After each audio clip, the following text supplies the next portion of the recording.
नमस्कार, स्वागत है आपका ताजा बुलेटिन में। सबसे पहले हम आज के हाइलाइट्स को जानेंगे, फिर खबरों को विस्तार से बताएंगे। लेकिन उससे पहले अगर आपने अभी तक अरब टाइम्स ऐप को डाउनलोड नहीं किया है तो फटाफट कर लीजिए। बता दें कि डाउनलोड करने के लिए आपको ज़्यादा कुछ करने की ज़रूरत नहीं है। जाना है प्ले स्टोर पर, सर्च करना है अरब टाइम्स ऐप, वहाँ पर आपको ऐप दिख जाएगा, आप उसे डाउनलोड कर सकते हैं। तो डाउनलोड ना।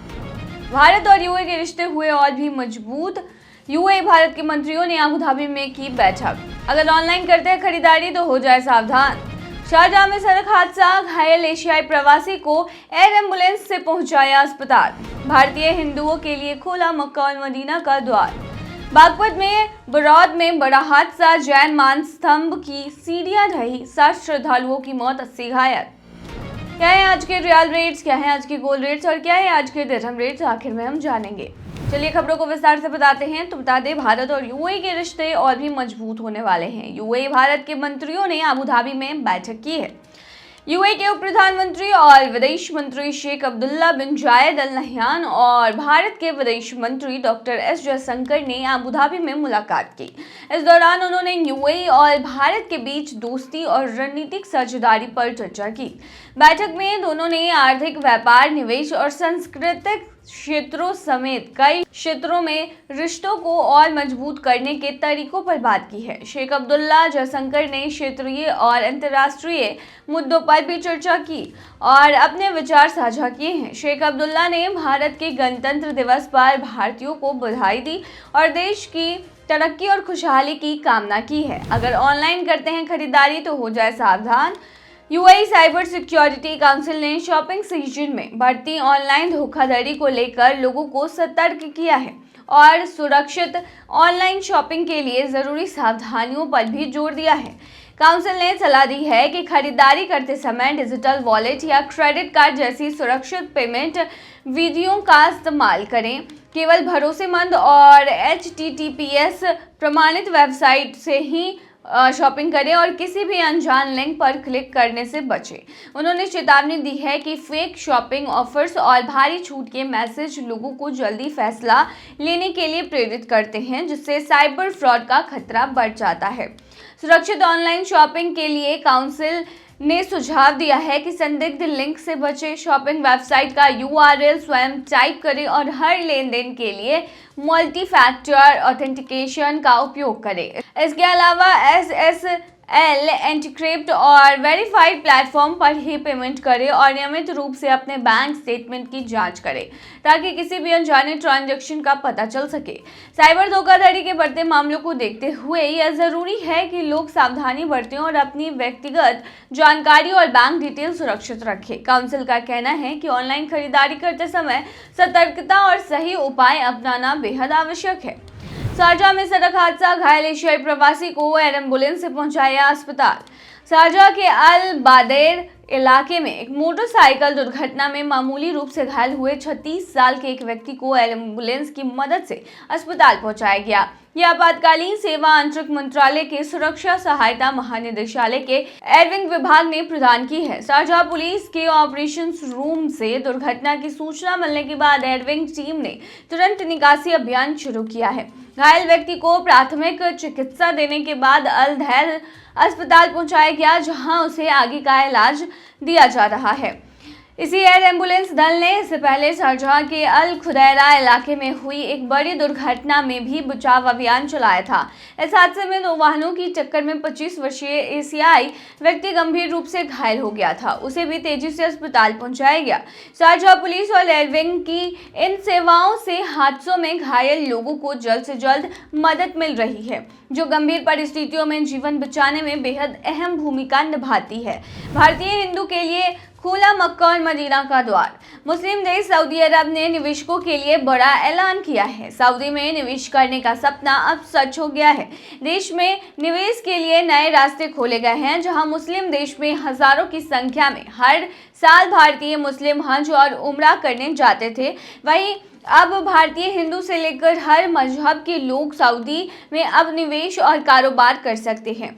सऊदी अरब ने देश में रियल एस्टेट में निवेश को बढ़ाने के लिए नए रास्ते खोले हैं और इसमें शामिल होने और प्रॉपर्टी इन्वेस्टमेंट करने के लिए सभी को मौका दिया है।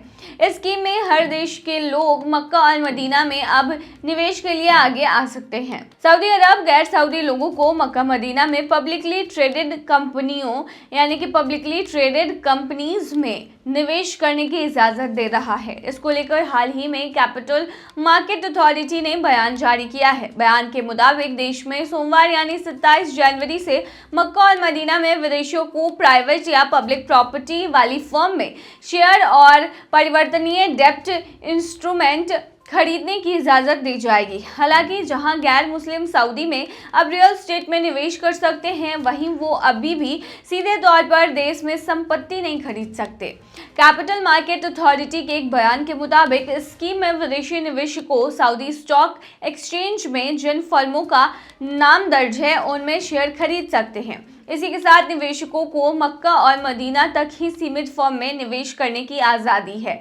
स्कीम की शर्त के मुताबिक विदेशी निवेशक किसी कंपनी में 49% से अधिक शेयर नहीं खरीद सकते हैं। सऊदी अरब एक तेल बहुल्य देश है जिसकी अर्थव्यवस्था का बड़ा हिस्सा तेल पर निर्भर करता है, लेकिन सऊदी पिछले कुछ समय से तेल पर से अपनी निर्भरता कम करने की कोशिश कर रहा है और अपने निवेश टूरिज्म को बढ़ाने की कोशिश कर रहा है।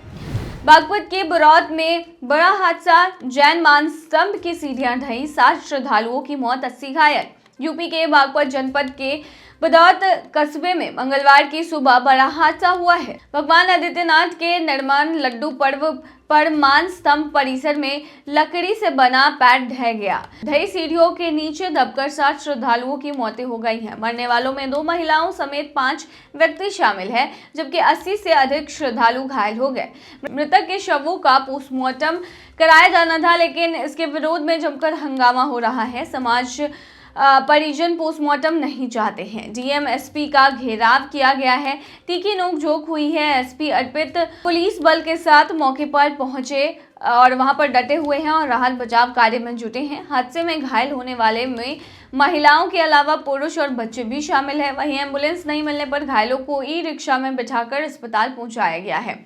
जानकारी के अनुसार बरौत शहर के गांधी रोड पर यह दर्दनाक हादसा हुआ। श्री दिगंबर जैन डिग्री कॉलेज के मैदान पर बनाए गए मान स्तंभ का लकड़ी से बना पैर टूट गया। ढही सीढ़ियों के नीचे दबकर 7 की जान चली गई, जबकि 80 से अधिक लोग घायल हुए हैं। मंगलवार को निर्वाण महोत्सव के तहत यहाँ धार्मिक कार्यक्रम होना था, जिसके लिए 65 फीट ऊंचा मंच बनाया गया था। जैसे ही श्रद्धालु मान स्तंभ में विराजमान प्रतिमा जी का अभिषेक करने के लिए लगाई गई अस्थायी सीढ़ियों पर चढ़ने लगे तो वह भरभराक कर गिर गई, जिससे 80 से ज्यादा श्रद्धालु नीचे दब गए। 7 की मौत हो गई। हादसा होते ही श्रद्धालुओं में भगदड़ मच गई। आनंद फानन में घायलों को अस्पताल में भर्ती कराया गया। सूचना पर पुलिस बल जो है वहां पर मौके पर पहुंच गई और राहत बचाव कार्य में जुट गई है। चलिए आगे मैं बता दें क्या है आज के रियल रेट्स, क्या है आज के गोल्ड रेट्स और क्या है आज के दिरहम रेट। शुरू करेंगे रियल रेट से। आज एक सऊदी रियाल में 23.06 रुपया है, जो कि पिछले दिन 23.03 रुपया था। वहीं आज एक सऊदी रियाल में 37.05 नेपाली रुपीस है, जो कि पिछले दिन 36.85 नेपाली रुपीस थे। वहीं आज एक सऊदी रियाल में 32.74 बांग्लादेशी टका है, जो कि पिछले दिन 32.58 बांग्लादेशी टका था। वहीं आज एक सऊदी रियाल में 74.36 पाकिस्तानी करेंसी है, जो कि पिछले दिन 74.25 पाकिस्तानी करेंसी थी। वहीं आज एक सऊदी रियाल में 23.16 भूटानी करेंसी है, जो कि पिछले दिन 23.03 भूटानी करेंसी थी।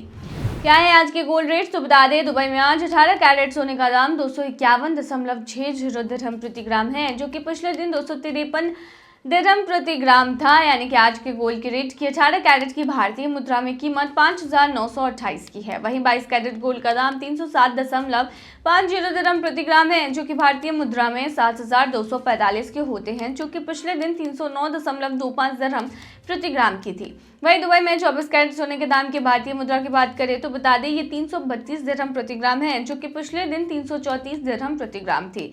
वहीं आज के 24 कैरेट सोने के दाम की भारतीय मुद्रा की बात करें तो आज ये 7,822 की है।